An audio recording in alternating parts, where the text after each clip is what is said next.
यार मी आज विचार केला होता की लवकर उठेन, मॉर्निंग वॉकला जाईन, एक्सरसाइज करेन, पण असं काहीच झालं नाही. रोजप्रमाणे आज पण मी 8 वाजताच उठले. एवढा आलस येतो, उठायचं मन पण करत नाही.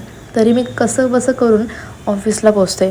ऑफिसला गेल्यानंतर काम वगैरे करून एक छोटासा टी ब्रेक घेतला.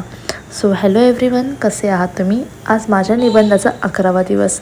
इव्हनिंगला ब्रेक वगैरे झाल्यानंतर गप्पा गोष्टी करत आम्ही इकडच्या तिकडच्या गोष्टी करत मी गेले वरती ऑफिसमध्ये आणि नंतर जे माझं पेंडिंग काम होतं ते करून मी घरी जायला निघाले.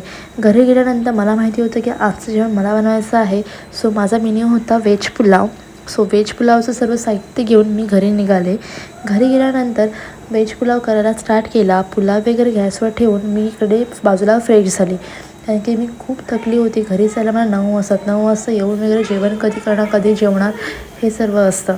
मग फ्रेश वगैरे झाल्यानंतर मी विचार केला आराम करेन, पण माझ्या आयुष्यामध्ये आराम हा शब्दच नाही आहे. फ्रेश झाले, बसली जरा, तर माझ्या मम्मीचा हा भोंगा स्टार्ट होतो, जी की तिची व्हिडिओ कधी संपत नाही.